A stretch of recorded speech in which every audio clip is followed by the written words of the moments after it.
ان کو تمام بھلائیاں مل گئی۔ سبحان اللہ۔ حضرت ابو موسیٰ اشعری رضی اللہ تعالیٰ عنہ فرماتے ہیں نبی کریم صلی اللہ علیہ وآلہ وسلم نے فرمایا اگر ایک آدمی کی جھولی میں مال و دولت ہو اور اس کو تقسیم کر رہا ہو اور دوسرا شخص اللہ تعالیٰ کا ذکر کر رہا ہو تو اللہ تعالیٰ کا ذکر کرنے والا زیادہ افضل ہے۔ آئیے اب بات کرتے ہیں اس حسرت کے متعلق جو جنت میں بھی رہ کر جنتیوں کو یہ حسرت ہوگی۔ حضرت معاذ بن جبل رضی اللہ تعالیٰ عنہ فرماتے ہیں نبی کریم صلی اللہ علیہ وآلہ وسلم نے فرمایا اہل جنت کو صرف ان اوقات کے خالی گزرنے پر حسرت ہوگی جن میں انہوں نے دنیا میں اللہ تعالیٰ کو یاد نہیں کیا تھا۔ دین کے سب کام اللہ کی یاد میں شامل ہیں۔ جو دین کے علاوہ کے کاموں میں وقت ضائع کرے گا اس پر جنت میں حسرت کرے گا۔ کاش ان اوقات کو بھی اللہ کی یاد میں صرف کر دیا جائے۔ تو ناظرین دیکھا جائے تو سب سے زیادہ امپورٹنٹ، سب سے زیادہ اہمیت والا کام یہ ہے کہ دنیا میں اللہ رب العزت کی یاد، جو جنت میں بھی حسرت ہوگی ان اوقات پر کہ کاش میں ان اوقات کو بھی اللہ کی راہ میں خرچ کر دیتا۔ جنت اللہ رب العزت کی نعمتوں کا گھر ہے، عطاؤں کا گھر ہے، کرامتوں کا گھر ہے، بخششوں کا گھر ہے۔ پھر بھی اہل جنت کو جنت میں حسرت ہوگی کہ کاش دنیا میں جو اوقات اللہ رب العزت کی یاد سے خالی گزرے ان میں بھی اللہ کو یاد کر لیتے۔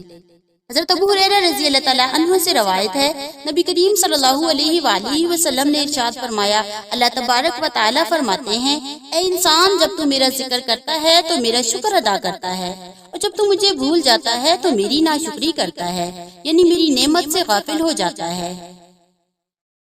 اللہ رب العزت اپنے کن بندوں پر فخر فرماتے ہیں؟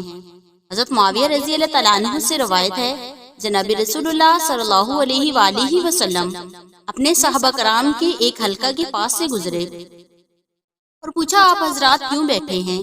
صحابہ کرام رضی اللہ تعالیٰ عنہ مجمعین نے عرض کیا کہ بیٹھ کر اللہ کا ذکر کر رہے ہیں اور اس بات پر حمد بجا لا رہے ہیں کہ اس نے ہمیں اسلام کی طرف ہدایت کی اور اس کی وجہ سے ہم پر احسان فرمایا۔ آپ صلی اللہ علیہ وآلہ وسلم نے پوچھا خدا کی قسم کیا تمہیں اسی چیز نے یہاں جمع کیا ہے؟ صحابہ کرام رضی اللہ تعالیٰ عنہ مجمعین نے عرض کیا اللہ کی قسم ہم صرف اسی وجہ سے یہاں بیٹھے ہیں۔ تو آپ نے ارشاد فرمایا میں نے تم لوگوں سے تہمت کے خیال سے قسم نہیں لی بلکہ میرے پاس حضرت جبرائیل علیہ السلام تشریف لائے اور بتایا کہ اللہ جل شانہ تمہاری وجہ سے فرشتوں کے سامنے فخر کر رہے ہیں۔ سبحان اللہ و بحمدہ سبحان اللہ العظیم۔ حضرت ابو ہریرہ رضی اللہ تعالیٰ عنہ فرماتے ہیں نبی کریم صلی اللہ علیہ وآلہ وسلم نے ارشاد فرمایا اللہ تعالیٰ کے بہت سے فرشتے ایسے ہیں جو زمین پر چلتے پھرتے ہیں، یہ لوگوں کے نامہ اعمال لکھنے والے فرشتوں کے علاوہ ہیں، یہ راستوں میں گھومتے پھرتے ہیں، ذکر کرنے والوں کو تلاش کرتے ہیں، بس جب کسی جماعت کو اللہ تعالیٰ کا ذکر کرتے ہوئے پاتے ہیں تو ایک دوسرے کو بلاتے ہیں کہ آؤ اپنی ضرورت یہاں موجود ہے، تو وہ ذاکرین کو آسمان تک اپنے پروں سے چھپا لیتے ہیں اور ان سے ان کا رب سوال کرتا ہے جبکہ وہ اس سے زیادہ باخبر ہے کہ میرے بندے کیا کر رہے ہیں، تو وہ بتاتے ہیں کہ آپ کی تسبیح، تکبیر، تعریف اور بزرگی بیان کرتے تھے۔ تو اللہ تعالیٰ پوچھتے ہیں کیا انہوں نے مجھے دیکھا ہے؟ تو وہ عرض کرتے ہیں نہیں، اللہ کی قسم انہوں نے آپ کو نہیں دیکھا۔ تو اللہ تعالیٰ فرماتے ہیں اگر وہ مجھے دیکھ لیں تو ان کی کیا حالت ہوگی؟ عرض کرتے ہیں اگر وہ آپ کو دیکھ لیں تو آپ کی عبادت بھی خوب کریں، بزرگی بھی خوب بیان کریں اور تسبیح بھی خوب کہیں۔ تو اللہ تعالیٰ پوچھتے ہیں اچھا یہ بتاؤ وہ مجھ سے کیا طلب کرتے ہیں؟ تو وہ عرض کرتے ہیں وہ آپ کی جنت کو طلب کرتے ہیں۔ تو اللہ تعالیٰ پوچھتے ہیں کیا انہوں نے جنت کو دیکھا ہے؟ تو وہ عرض کرتے ہیں نہیں، اللہ کی قسم ہے پروردگار انہوں نے نہیں دیکھا۔ تو اللہ تعالیٰ پوچھتے ہیں اگر یہ لوگ اس کو دیکھ لیں تو ان کی کیا حالت ہوگی؟ عرض کرتے ہیں اگر وہ اس کو دیکھ لیں تو ان کی بہت زیادہ حرص، بہت زیادہ طلب اور بہت زیادہ رغبت بڑھ جائے گی۔ اللہ تعالیٰ ان سے پوچھتے ہیں یہ لوگ کس چیز کی پناہ مانگتے ہیں؟ تو وہ عرض کرتے ہیں دوزخ سے۔ تو اللہ تعالیٰ ان سے پوچھتے ہیں کیا انہوں نے اس کو دیکھا ہے؟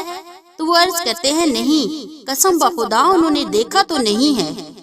تو اللہ تعالیٰ پوچھتے ہیں ان کی کیا حالت ہوگی اگر وہ دیکھ لیں؟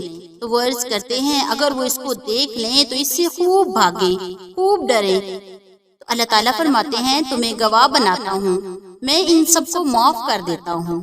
ان فرشتوں میں سے ایک فرشتہ عرض کرتا ہے فلاں آدمی ان ذاکرین سے نہیں تھا، اس کو تو اس کی کوئی مجبوری لائی تھی کہ اس محفل میں بیٹھ گیا۔ تو اللہ تعالیٰ ارشاد فرماتے ہیں یہ ذاکرین ایسی قوم ہے کہ ان کا ہم نشین کبھی محروم نہیں ہوگا۔ سبحان اللہ و بحمدہ سبحان اللہ العظیم۔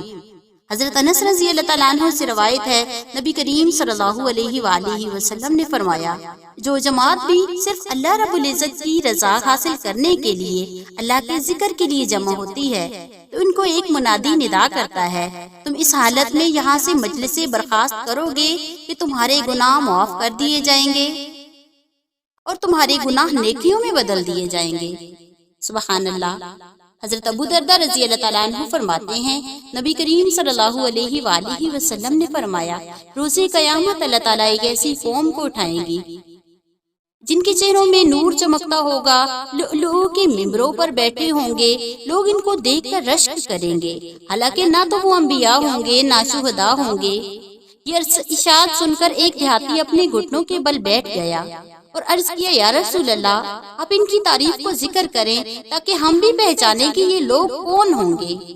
تو آپ صلی اللہ علیہ وآلہ وسلم نے ارشاد فرمایا یہ آپس میں اللہ کی رضا کے لیے ایک دوسرے سے محبت کرنے والے ہوں گے، حالانکہ مختلف قبائل مختلف قوموں سے تعلق رکھتے ہوں گے اور مختلف شہروں کے رہنے والے ہوں گے، اللہ رب العزت کے ذکر کے لیے جمع ہوں گے اور اسی کا ذکر کریں گے۔ سبحان اللہ۔ حضرت ابو ہریرہ رضی اللہ تعالیٰ عنہ سے روایت ہے نبی کریم صلی اللہ علیہ وآلہ وسلم کے متعلق یہ گواہی دی، آپ صلی اللہ علیہ وآلہ وسلم نے فرمایا جو قوم بھی اللہ تعالیٰ کے ذکر کے لیے بیٹھتی ہے ان کو فرشتے گھیر لیتے ہیں اور رحمت ڈھانپ لیتی ہے اور سکینت نازل ہوتی ہے اور اللہ تعالیٰ ان کا تذکرہ اپنے پاس رہنے والے مقرب فرشتوں میں فرماتے ہیں۔ اللہ رب العزت سے دعا ہے کہ اللہ پاک ہمیں اپنے ذاکرین بندوں میں شامل فرمائے اور اپنی رضا والے عمل کی توفیق عطا فرمائے، آمین یا رب العالمین۔ واللہ اعلم۔